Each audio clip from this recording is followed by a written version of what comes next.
जब पंडित जी ने कहा दूल्हा दुल्हन एक दूसरे का हाथ पकड़ो, तो विकास ने उदास नजरों से अपने पिता बृजमोहन की ओर देखा। तब बृजमोहन जी गुस्से से उसे ही घूर रहे थे। यह देखकर विकास का दिल जोर जोर से धड़कने लगा। उस वक्त उसकी उम्र महज 20 साल थी, लेकिन उसका ब्याह एक 32 साल की लड़की से कराया जा रहा था, क्योंकि उनके गांव में यह रिवाज था कि शादी उनके जात के अलावा किसी भी जात की लड़की से की जा सकती है। लेकिन इसके साथ ही एक और भी रिवाज था कि जिस जात में लड़की या लड़के की शादी होगी, उसी जात के उसी खानदान में अपने एक और बेटा या बेटी की शादी करनी होगी। मतलब कि एक नाते के बदले दूसरा नाता उस जात में दिया जाता था जिसमें किसी लड़के या लड़की की शादी होती थी। और बृजमोहन जी के गांव के लोग कहते थे, इस शादी में कोई नुकसान नहीं, लेकिन यह सिर्फ लड़कियों पर ही नहीं बल्कि लड़कों पर भी जबरदस्ती की जाती थी, जैसी कि विकास के साथ हो रही थी। दरअसल शादी तो विकास की बहन की थी, सरिता की, जिसकी उम्र करीब 21 साल थी, और उसकी शादी संतोष के भाई के साथ होने वाली थी। और संतोष के भाई की उम्र 24 साल थी। और सरिता की शादी के लिए विकास को बलि का बकरा बनाया जा रहा था। लेकिन विकास ने कई बार अपने पिता बृजमोहन को मना किया कि मैं यह शादी किसी भी कीमत पर नहीं करूंगा, लेकिन हर बार बृजमोहन जी ने उसे डांट कर चुप करा दिया। एक बार तो बृजमोहन जी ने गुस्से में विकास के गाल पर जोरदार थप्पड़ जड़ दिया और बोले, मैं देखता हूँ तू शादी कैसे नहीं करता। हालांकि सरिता की शादी उसके सही उम्र के लड़के से हो रही थी, लेकिन वही विकास के साथ बड़ा अन्याय हो रहा था। इसलिए वह सोचता, मैं उस लड़की से शादी कैसे कर सकता हूँ। वैसे भी मेरी उम्र तो अभी शादी की नहीं हुई है, क्योंकि तब विकास कॉलेज में पढ़ता था, इसलिए उसे शादी का अब भी कोई इरादा नहीं था। लेकिन सरिता की शादी के लिए जो रिश्ता आया था वो एक रईस और बड़े खानदान का था, इसलिए बृजमोहन जी नहीं चाहते थे कि यह रिश्ता हाथ से निकल जाए। लेकिन वही उनकी गांव की वो रिवाज थी, इसलिए लड़के वाले की शर्त थी कि सरिता की शादी के बदले दूल्हे की बहन की शादी विकास से होनी चाहिए, और अगर विकास की शादी दूल्हे की बहन से नहीं हुई तो सरिता की शादी भी नहीं होगी। इसलिए बृजमोहन जी ने बिना विकास से पूछे उसकी शादी पक्की कर दिया। लेकिन जब विकास कॉलेज से घर लौटा तो उसकी माँ तुलसी ने उसके मुंह में मोतीचूर का लड्डू डाला। तब उसके घर में उसकी बहन सरिता की शादी की बातें चल रही थी, तो विकास को लगा कि उसकी बहन का रिश्ता पक्का हो गया है, तो वो खुशी खुशी लड्डू खाने लगा। लेकिन तभी तुलसी ने कहा, विकास बेटा, अगले महीने सरिता के साथ साथ तेरा भी ब्याह है। यह सुनते ही विकास का गला सूख गया। जो लड्डू वो खा रहा था वो उसे कड़वा लगने लगा, क्योंकि उसे अभी शादी नहीं करनी थी और ना ही उसकी उम्र अभी शादी की थी। इसलिए उसने कहा, माँ, अभी मेरी शादी की उम्र नहीं हुई, अभी सरिता दीदी की उम्र शादी की है, तो उसका ही ब्याह करो ना। इस पर तुलसी बोली, यह सच है कि तेरा उम्र नहीं हुआ, लेकिन सरिता की उम्र तो शादी की ही गई है बेटा। और तुझे पता है, हमारे समाज और हमारे गांव रिवाज के मुताबिक एक नाते के बदले एक नाता दिया जाता है। लेकिन फिर भी विकास ने कई बार अपनी माँ को मना किया, क्योंकि उसे पता था कि संतोष की बहन उससे बहुत बड़ी है। इसलिए वो शादी ना करने के लिए बोला, माँ, मैं ऐसी शादी क्यों करूँ जो मेरी बराबरी की ही नहीं है। इस पर उसकी माँ बोली, बेटा, इसमें अब मैं कुछ नहीं कर सकती, क्योंकि यह फैसला तुम्हारे पापा का है। फिर रात को जब विकास ने अपने पिता बृजमोहन जी के सामने शादी के लिए मना किया तो वह भड़क गए और गुस्से में बोले, क्या तेरी ऐसी इच्छा नहीं है कि तेरी बहन की जिंदगी सुखी बन जाए? और सुन नालायक, तुझे पालपस कर इसके लिए बड़ा नहीं किया था कि तू अपना मनमानी करे समझा। इस पर विकास ने जवाब दिया, जानता हूँ पापा, मुझे इसलिए बड़ा किया था कि मैं बहन के लिए अपनी बलि दूं। तब यह सुनकर बृजमोहन जी ने उसका कान पकड़कर जोर से मरोड़ा और बोले, मुझे पता है तेरा बहुत दिमाग चल रहा है, और मुझे यह भी पता है कि यह सब क्यों हो रहा है। फिर वो सरिता पर चिल्लाने लगे, मैं तुझसे कहता था ना, इसे कॉलेज मत भेज, यह जरा बाहर गया तो हम पर ही हुकूमत चलाने लगेगा। देख लिया ना, अब अगर यह मेरे साथ खेत में जाता, खेती करता, तो आज इसकी अक्ल ठिकाने होती। वैसे विकास को बचपन से पढ़ाई का बहुत शौक था, और उसकी यह इच्छा सिर्फ उसकी बहन सरिता की वजह से पूरी हुई थी, क्योंकि उसके पिता बृजमोहन जी कभी नहीं चाहते थे कि विकास पढ़ाई करे। लेकिन सरिता ने जिद करके अपने पापा से कहा यह कि इसे आगे की पढ़ाई करने दो। फिर विकास ने बहुत लगन और मेहनत से पढ़ाई करके हर क्लास में पहला नंबर लाता रहा। इस बार भी 12वीं में उसे बहुत अच्छे नंबर मिले थे। अब उसका सपना था कि ग्रेजुएशन के बाद शहर जाकर वकालत की पढ़ाई करे और वकील बनकर गांव की इन गंदी रस्मों रिवाजों को खत्म कर दे। लेकिन परिवार और गांव की रीत ने उसके सारे सपनों पर पानी फेर दिया। जो बहन सरिता अब तक उसका साथ देती थी, वो भी आज उससे मुंह फुलाकर बैठी थी, क्योंकि अगर विकास शादी से मना करता तो उसकी भी शादी टूट जाती। क्योंकि सरिता के लिए रिश्ता तो बहुत अच्छा था, क्योंकि संतोष का भाई मंजीत एकदम जवान और हैंडसम था और वह भी उसकी के उम्र का था और उसका घर भी रईस जैसा था। इसलिए अब सरिता विकास से खटकने लगी थी। इसलिए विकास को अपनी बहन के इस स्वार्थी रवैया पर बहुत गुस्सा आ रहा था। तभी विकास ने सोचा कि अगर वह खाना पीना छोड़ दे तो शायद माँ बाप को अपने इकलौते बेटे की फिक्र होगी। लेकिन ऐसा कुछ नहीं हुआ, बल्कि बृजमोहन जी ने सख्त लहजे में कहा, तू कुछ भी कर ले, लेकिन तेरा ब्याह मंजीत की बहन स्वाति के साथ मैं किसी भी हाल में करवा कर रहूंगा। और खबरदार, अगर शादी के वक्त तूने कोई तमाशा किया तो। लेकिन जिस दिन विकास की शादी थी वो बहुत रोया था। फिर भी उसकी माँ तुलसी ने शादी के लिए अच्छा कुर्ता पजामा निकाला और उसे ड्राई क्लीन करवाकर विकास को दे दिया। तब कपड़े पहनते वक्त उसकी माँ ने ही उसके बाल संवारे, चेहरे पर पाउडर लगाया और माथे पर तिलक लगाकर बोली, वाह, आज तो मेरा बेटा कितना सजा धजा हट्टा कट्टा जवान दिख रहा है। लेकिन वो यह नहीं कह पाई कि वो सिर्फ 20 साल का है, जब एक माँ को तो यही कहनी चाहिए थे, क्योंकि वो उसकी शादी ऐसी लड़की से करवा रही थी जो उम्र में उससे बहुत बड़ी थी। खैर, आखिरकार नानुकुर के बाद विकास का ब्याह उससे 12 साल बड़ी स्वाति के साथ करवा दिया गया। उस रात को गांव के मंदिर में शादी हुई। अब वहीं से सरिता की विदाई होने वाली थी और वो अपने ससुराल जाने वाली थी और स्वाति को विकास के घर आना था। तभी जब विकास ने अपनी नई नवेली दहलन स्वाति को देखा तो उसका मन हुआ कि वहां उसका सिर फट जाए, क्योंकि उसकी पत्नी कम माँ ज्यादा लग रही थी। फिर विकास सोचने लगा, अगर पिताजी को नाते में शादी की इतनी ही हवस थी तो खुद अपनी शादी कर लेते। मेरी जिंदगी क्यों बर्बाद किया। अब उसके मन में स्वाति के लिए नफरत सी भर गई थी। आखिरकार जब विदाई हुई और स्वाति विकास के घर आई तो तुलसी उसे विकास के कमरे में बिठाकर चली गई। लेकिन विकास कमरे में जाने को तैयार ही नहीं था, क्योंकि उसका मन स्वाति की ओर बिल्कुल भी नहीं जा रहा था, बल्कि उसे तो शादी की कोई चाहत ही नहीं थी, क्योंकि उसके सपने तो इससे बिल्कुल अलग थे, जो अब टूट चुके थे। लेकिन अब हकीकत यह थी कि उसे इस रिश्ते का आगे क्या होगा कुछ पता नहीं था, और उसके मन में स्वाति के लिए कोई एहसास भी नहीं था। अब उसके दिमाग में ढेर सारे सवाल उमड़ रहे थे कि वो कमरे में जाकर करेगा क्या, क्योंकि वो तो इन सबसे पूरी तरह अनजान था, क्योंकि आज तक उसने किसी भी लड़की को ऐसी नजरों से नहीं देखा था। तभी तुलसी कमरे से बाहर आई और विकास के पास आकर बोली, जा बेटा जा, तेरी दुल्हन तेरा इंतजार कर रही है। इस पर विकास ने शिकायती नजरों से अपनी माँ की ओर देखा, लेकिन तब उसकी मजबूरी थी तो उसे कमरे में जाना ही था। तभी तुलसी ने कहा, मैंने कमरे में दूध का गिलास रखा है, बादाम पिस्ता वाला दूध है, उसे पी लेना, तुझे अच्छा लगेगा। यह कहकर वो हंसते हुए चली गई। फिर विकास धीरे धीरे अपने कमरे की ओर गया। वहां स्वाति सिर पर घूंघट डाले बेड पर बैठी थी। उसे देखकर विकास को उस पर भी दया आई और सोचने लगा, यह कितनी अजीब औरत है, शादी के नाम पर एक 20 साल के लड़के से क्या उम्मीद रख रही है। फिर वो धीरे धीरे स्वाति के पास गया और बेड पर बैठ गया। फिर उसने हल्के से स्वाति का घूंघट उठाया। अब विकास स्वाति की तारीफ करने ही वाला था और उसके हाथ में अंगूठी डालने ही वाला था, लेकिन उसके बाद क्या करना है यह उसे बिल्कुल पता नहीं था। तब उसे डर था कि अगर स्वाति को पता चला कि उसके पति को कुछ नहीं आता तो वो उसका मजाक उड़ाएगी। तभी विकास को अपने मामा की शादी याद आई, जब उनके दोस्त कह रहे थे, पहली रात बीवी के सामने कभी मत दिखाना कि तू अनाड़ी है, वरना जिंदगी भर ताने सुनने पड़ेंगे। उस वक्त विकास को कुछ समझ नहीं आ रहा था, क्या करना चाहिए क्या नहीं। तो उसने पहले कमरे का दरवाजा बंद किया, क्योंकि स्वाति का चेहरा तो वो पहले ही देख चुका था।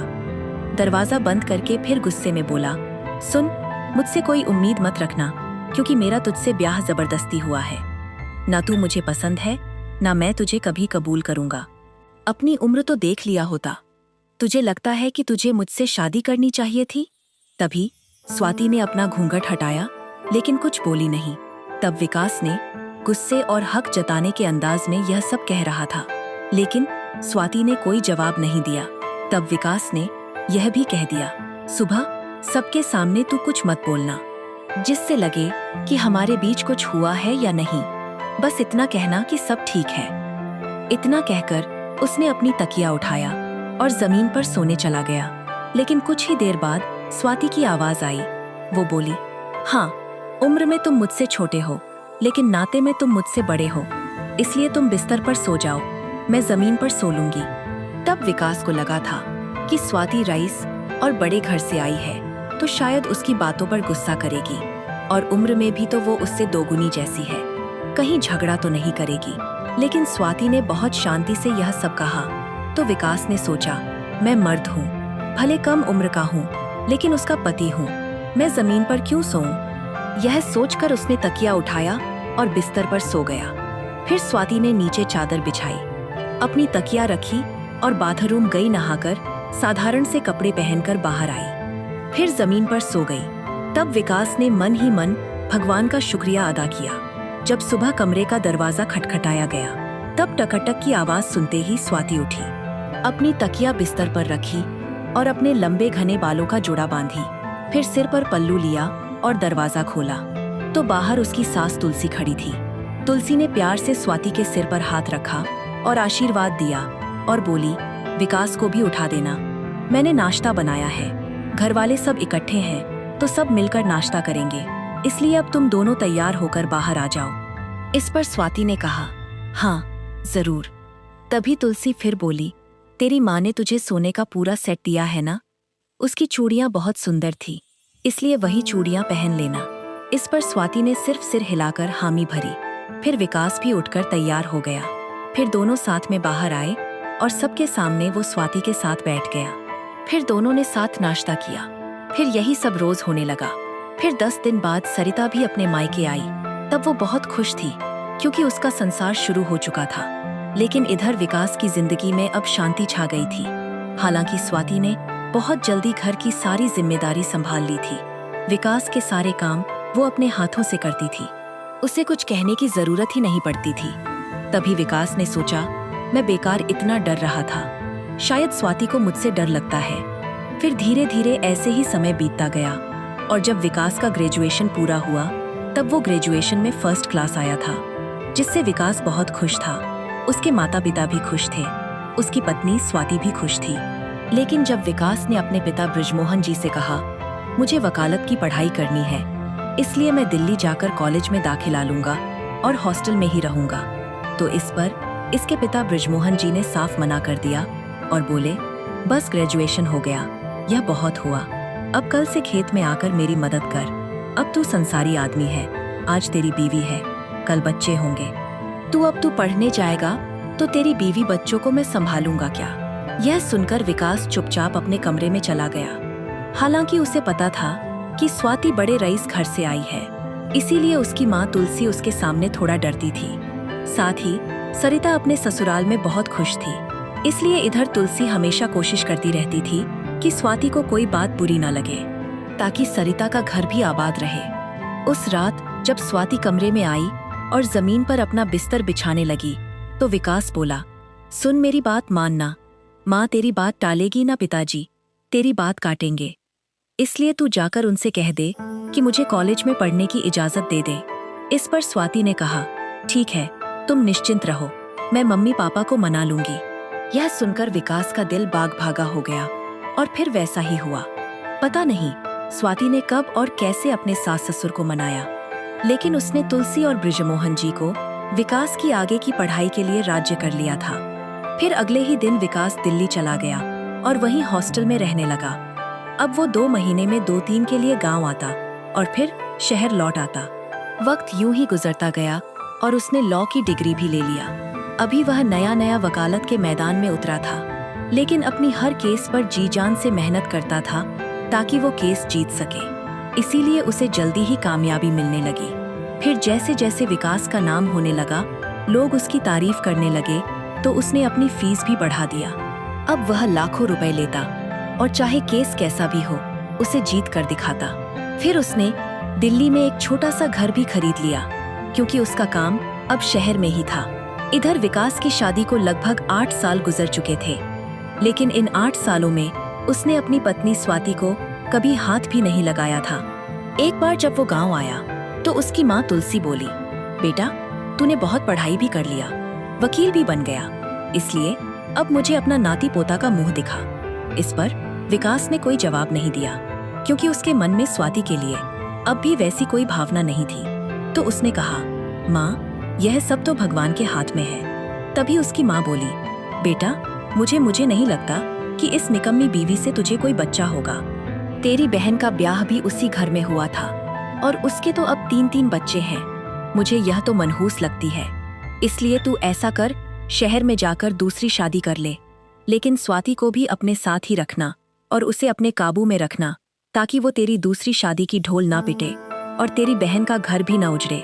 इसलिए बेटा अब तू अपनी दूसरी शादी कर और अपना बच्चा पैदा कर। तब तुलसी की बात विकास को ठीक लगी और वो सोचने लगा कि मैं उस बूढ़ी औरत के साथ अपनी जिंदगी क्यों बर्बाद करूं। लेकिन स्वाति को साथ रखना उसकी मजबूरी थी क्योंकि उसकी बहन सरिता अपने ससुराल में खुशी से रह रही थी। इसीलिए विकास स्वाति को अपने साथ दिल्ली ले गया। जब स्वाति दिल्ली आई तो वो बहुत खुश थी।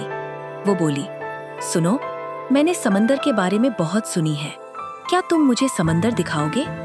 तो विकास ने कहा, मैं तुझे यहाँ घुमाने नहीं अपने काम के लिए लाया हूँ। तब उसकी बात सुनकर स्वाति का हंसता चेहरा उदास हो गया, लेकिन विकास को उसकी कहाँ परवाह थी। फिर भी स्वाति ने घर को आईने की तरह चमका रखा था।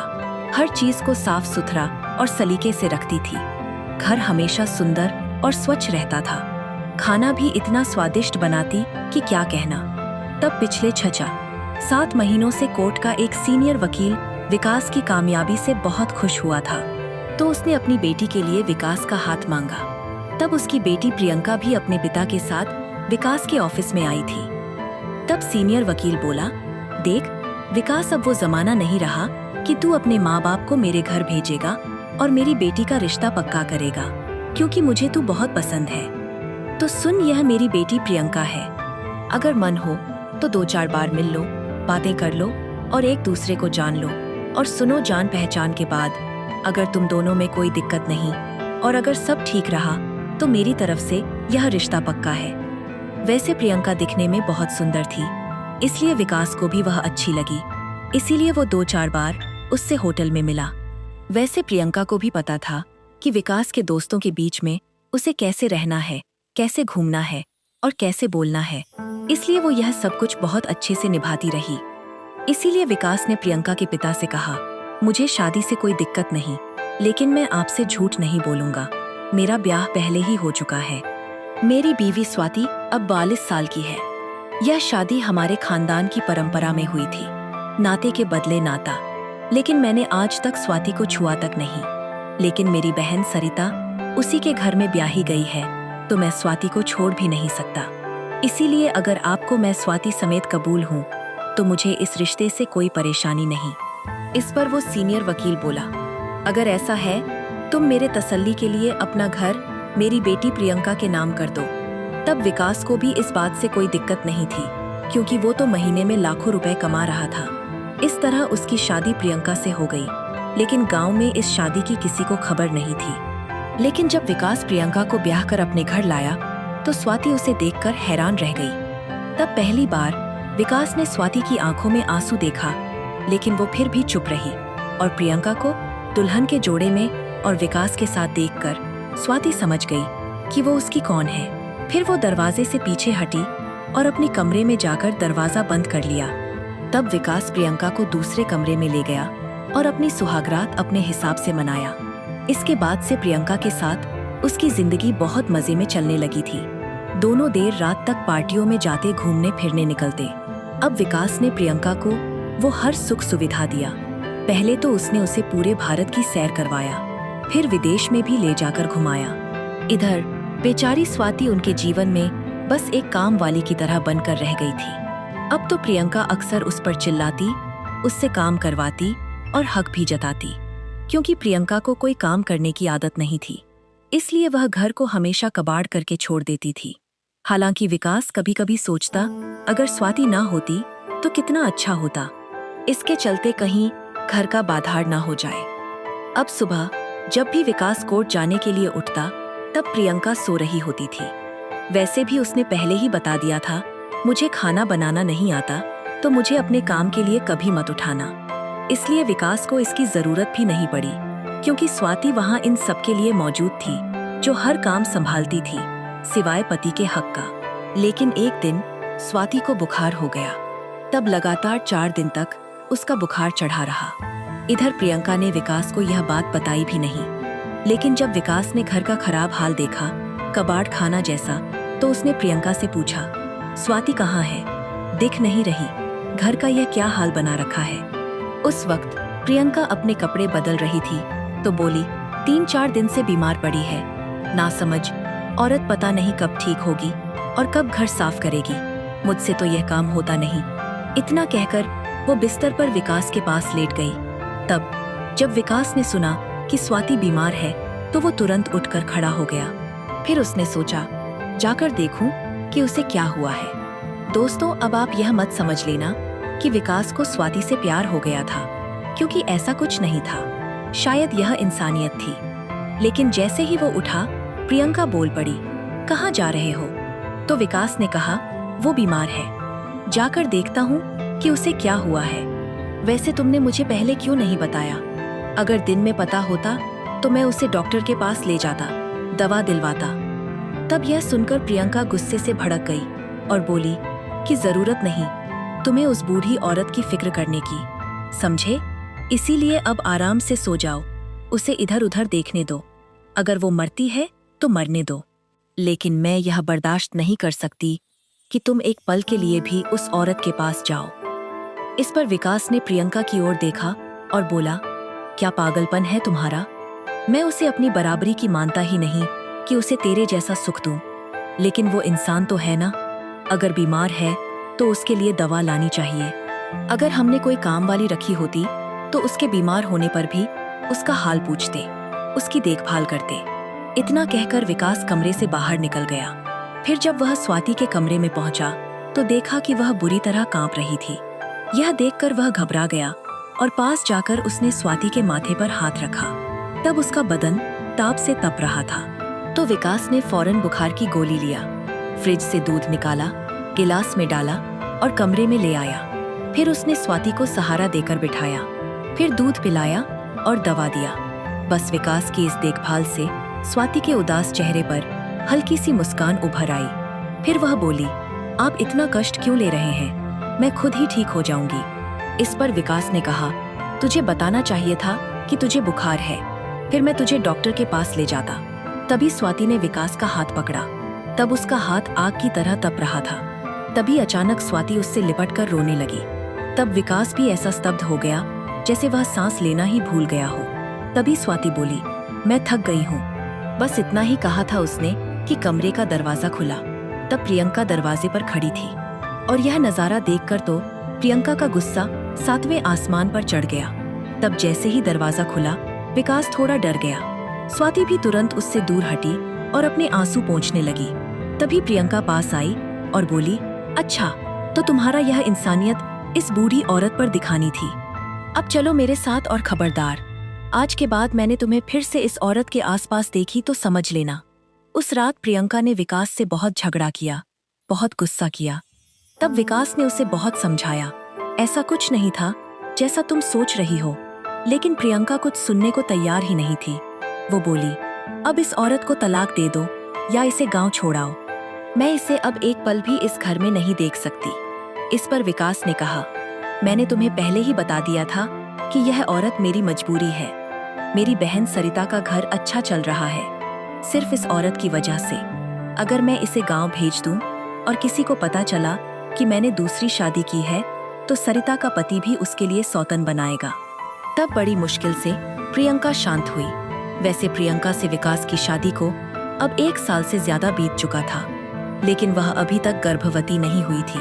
तो एक दिन विकास बोला, प्रियंका मुझे बच्चा चाहिए। इस पर प्रियंका तुनक कर बोली, क्या बच्चे चाहिए तुम्हें? तो सुन लो, मैं बच्चे की भागदौड़ में नहीं पड़ने वाली। इसलिए मुझे अभी अगले 4 साल तक अपनी जिंदगी मजे से जीनी है। इसलिए यह बच्चे मैं पैदा नहीं करने वाली। इस पर विकास ने कहा, लेकिन प्रियंक, मेरी माँ को अपना नाती पोता चाहिए और तू कहती है कि बच्चा नहीं चाहिए। इस पर तुरंत ही प्रियंका ने ताना मारा, तुम्हारी माँ की ख्वाहिश पूरी करने के लिए मैं अपनी फिगर खराब नहीं कर सकती, इसलिए मेरे सामने बच्चे की बात मत करना। वैसे आपको बता दूं कि यह प्रियंका अब अपनी मर्जी से जी रही थी। वो अकेले पार्टियों में जाने लगी थी, लेकिन जब विकास को पता चला कि उसके दोस्तों के सर्कल में मर्द भी शामिल है, तब उसने प्रियंका को टोका तो वह भड़क गई और बोली, तू खुद तो एक बीवी को पाल रहा है ना, फिर मुझे किसी मर्द से बात करते देख बर्दाश्त नहीं होता तुझे। और सुन लो, मुझे ऐसी बीवी पर रब जमाने वाले मर्द बिल्कुल भी पसंद नहीं। वैसे भी मेरे सर्कल में यह सब चलता है। यह सब सुनकर विकास चुप रहा, आगे कुछ नहीं बोला। लेकिन एक दिन प्रियंका ने कहा कि वो अपने दोस्तों के साथ वर्ल्ड टूर पर जाना चाहती है। इस पर विकास बोला, क्या तेरा दिमाग खराब हो गया है? तेरे दोस्तों में मर्द भी है, औरतें भी, और तू अकेली उनके साथ वर्ल्ड टूर पर जाएगी? इस पर प्रियंका ने जवाब दिया, तो क्या हुआ, सब जाते हैं, इसलिए मुझे ना नहीं सुननी, और अगर तुमने मना भी किया तो मैं फिर भी जाऊंगी। तब विकास ने पहली बार प्रियंका के पिता से उसकी शिकायत की, लेकिन वह भी बोले, तू मेरी बेटी पर पाबंदी नहीं लगा सकता, उसे जाना है तो जाने दे। इसके बाद तो प्रियंका का बिगड़ैलपन और बदतमीजी दिन ब दिन बढ़ती जा रही थी। तब विकास ने उसे बहुत सहा, लेकिन रोज रोज के झगड़ों से तंग आकर आखिरकार उसने कह दिया, जा तू चली जा। तब प्रियंका को विकास के गुस्से की जरा भी परवाह नहीं थी, तो वह अपनी मस्ती में चली गई। लेकिन उन्हीं दिनों में स्वाति बहुत बीमार रहने लगी, क्योंकि वो अब पहले से कहीं ज्यादा कमजोर हो गई थी। उसका रंग फीका पड़ गया था, आंखों के नीचे बड़े बड़े काले गड्ढे बन गए थे। अब हर दिन उसे बुखार और चढ़ता रहा। जब विकास उसे कहता, चल डॉक्टर के पास चलते हैं, तो वह मना कर देती। फिर भी वह विकास के सारे काम करती। एक रात विकास अपनी स्टडी में एक केस की पढ़ाई कर रहा था, तभी उसे सिसकियों की आवाज सुनाई दी। तो वो स्टडी रूम से बाहर निकला, तो वो आवाज स्वाति के कमरे से आ रही थी। तो जब उसने दरवाजा खोला तो देखा कि स्वाति भगवान के सामने हाथ जोड़े खूब रो रही थी। वो कह रही थी, मेरा क्या कसूर था? मेरा ब्याह भी जबरदस्ती विकास से करवाया गया था। मैं तो उस गांव की रिवाज परंपराओं की बलि चढ़ाई गई थी। तब भी मेरी शादी की उम्र इसलिए बर्बाद हुई थी क्योंकि मेरी उम्र का लड़का दूसरे जाति में नहीं मिल रहा था। लेकिन तभी मेरे भाई को एक लड़की पसंद आ गई, जिसका भाई सिर्फ 20 साल का था। तब यह सुनकर मेरा दिल टूट गया था, क्योंकि मेरी भी ख्वाहिश थी कि मेरा हमसफर मुझसे बड़ा होता तो मैं उसके साथ जिंदगी का सफर सुख से निभाती। लेकिन वो मेरी भावनाओं को क्या समझता, वो तो खुद 20 साल का था। तब मैंने भी अपने छोटे भाई के घर बसाने के लिए मैंने भी अपनी कुर्बानी दे दी, ताकि उनका संसार बस जाए। शादी के बाद से मेरी सास दिन रात मुझसे घर के सारे काम करवाती थी, लेकिन शाम को मर्दों के सामने ऐसा दिखाती जैसे मेरी बहुत फिक्र करती हो, और मुझसे कहती, अपने मायके जाकर कुछ मत कहना। तब भी मैंने सबके बर्ताव को चुपचाप सहा, क्योंकि तब भी मेरे पास अपना कोई नहीं था जो मेरे सुख दुख में हिस्सेदार बनता। तब स्वाति रोते हुए भगवान से यह भी कह रही थी कि मेरा तो कोई अपना दोस्त भी नहीं था जिससे मैं अपने दिल की बात कह सकती, और तुमने जिसे मेरा हमसफर बनाया उसे तो मेरे साथ बैठना भी पसंद नहीं था। और जब उसकी शादी की उम्र आई तो उसे भी उसके लायक लड़की मिल गई, और अब वो उसी के साथ अपनी जिंदगी बिता रहा है। हे भगवान, तूने मुझे क्यों पैदा किया, और किया तो फिर मेरे लायक कोई क्यों नहीं भेजा, और अगर भेजा तो वो भी इतना छोटा जिससे मैं अपने दिल की बात भी नहीं कह सकती। वैसे मुझे विकास से कोई शिकायत नहीं है, लेकिन उस गांव के रिवाज परंपराओं से बहुत शिकायत है, जिन्होंने मेरी जिंदगी बर्बाद कर दी। अब मैं इस उम्र में आ चुकी हूँ जहाँ मुझे अपने हमसफर की सबसे ज्यादा जरूरत है, जिसके कंधे पर सिर रखकर मैं अपने सारे दुख बता सकूं। तब स्वाति की यह बातें सुनकर विकास का दिल जैसे धड़कना ही बंद हो गया, क्योंकि तब उसने कभी सोचा ही नहीं था कि अगर उस पर जुल्म हुआ था तो स्वाति पर भी तो जुल्म हुआ था। आखिर उसके मन में भी तो ख्वाहिशें होंगी कि उसका पति उसकी उम्र का या उससे थोड़ा बड़ा होता, और वह उससे प्यार करता, उसे बच्चा देता, उसके साथ मोहब्बत से पेश आता, उसकी फिक्र करता। लेकिन विकास ने तो उसे ऐसा कुछ भी नहीं दिया था। लेकिन बदले में स्वाति ने उसके घर वालों को बखूबी संभाला था। तब यह सब सुनकर विकास उसके पास गया। तब उसे देखते ही स्वाति घबरा गई और बोली, आप यहाँ फिर? उसने फौरन अपने आंसू पोंछकर पूछे, कुछ चाहिए था क्या आपको? इस पर विकास ने उसका हाथ पकड़ा और उसे बिस्तर पर बिठाया। उस वक्त स्वाति के हाथ बर्फ जैसे ठंडे थे, लेकिन बदन बुखार से तप रहा था। तो विकास ने उसे गले लगाया और बोला, मैंने तेरे साथ बहुत जुल्म किया है। तब यह सुनकर स्वाति फूट फूट कर रोने लगी और बोली, विकास मुझे बस तुम्हारी जिंदगी के कुछ दिन दे दो, क्योंकि मेरे पास ज्यादा वक्त नहीं है। तब यह सुनकर विकास को बड़ा धक्का लगा, लेकिन तब उसने उसे मना नहीं किया। हालांकि स्वाति उम्र में उससे बहुत बड़ी थी और अब सुंदर भी नहीं थी, लेकिन वो ऐसे बातें बोलती थी जैसे विकास उससे बड़ा हो, क्योंकि उसने कभी विकास को तू तड़ाक से नहीं पुकारा था। दूसरी तरफ प्रियंका थी, जो विकास से 4 साल छोटी थी, लेकिन उसे अरे तू करती रहती थी। उसकी नजरों में तो विकास के लिए जरा सी भी इज्जत नहीं थी। अब विकास स्वाति के साथ अच्छा वक्त बिताना चाहता था, लेकिन उसे यह मौका भी कम ही मिला, क्योंकि अगले 10 दिन बाद स्वाति की तबीयत और ज्यादा बिगड़ गई। तो विकास उसे डॉक्टर के पास ले गया। तो डॉक्टर ने जो खबर दिया, उससे विकास के पांव तले जमीन खिसक गई, क्योंकि स्वाति को कैंसर था। वो भी आखिरी स्टेज पर थी, इसीलिए अब उसका इलाज मुमकिन नहीं था और वह अब बस कुछ ही दिनों की मेहमान थी। यह सुनकर विकास को बहुत टेंशन हुआ। उसे लगा कि उसने बहुत बड़ा गुनाह किया है। तब 5 दिन उसने स्वाति के साथ अस्पताल में बिताया। तो स्वाति बोली, मुझे अस्पताल में भर्ती मत करो, अब मैं अपनी आखिरी पल तुम्हारे साथ बिताना चाहती हूँ। तब जब स्वाति के आखिरी सांसें चल रही थी, तब उसका सिर विकास की गोद में था। तब उसने विकास का हाथ कसकर पकड़ा था। तब उसके आखिरी शब्द थे, विकास तुम मुझसे अब भी नाराज तो नहीं हो ना? इस बात पर विकास की आंखों से आंसू बहने लगे, क्योंकि स्वाति को अपने आखिरी पल में भी उसकी ही फिक्र थी। वैसे देखा जाए तो विकास ने उसे क्या दिया था?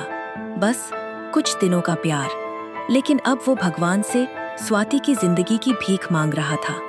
तभी उसकी सांसें थम गई। तब विकास को समझ नहीं आया कि उसे क्या हो गया। फिर वह जोर जोर से रोने लगा। उसे लगने लगा कि उसका पूरा संसार ही उजड़ गया हो। फिर स्वाति का अंतिम संस्कार करके जब वह अपने घर लौटा, तो पूरा घर उसे खा जाने को उठा। अब विकास को लग रहा था जैसे वह अधूरा सा हो गया हो। तभी कुछ दिन बाद प्रियंका वर्ल्ड टूर से लौट आई, लेकिन स्वाति की मौत की खबर सुनकर उसे जरा भी दुख नहीं हुआ, बल्कि इसके उल्टा वो तो भगवान का शुक्रिया अदा करने लगी थी कि उसे छुटकारा मिल गया। लेकिन विकास का तो जैसे पूरा संसार ही बदल गया था। अब तो वो खाली वक्त में स्वाति की तस्वीर के सामने बैठकर रोता रहता। तब मन में सवाल उठता, आखिर गुनहगार कौन था? मैं, मेरा परिवार, या वो रीति रिवाज जिन्होंने स्वाति जैसी ना जाने कितनी औरतों की जिंदगी बर्बाद कर दी? अब विकास का दिल बार बार यही सवाल पूछता था, आखिर दोषी कौन है, मैं या यह रीति रिवाज?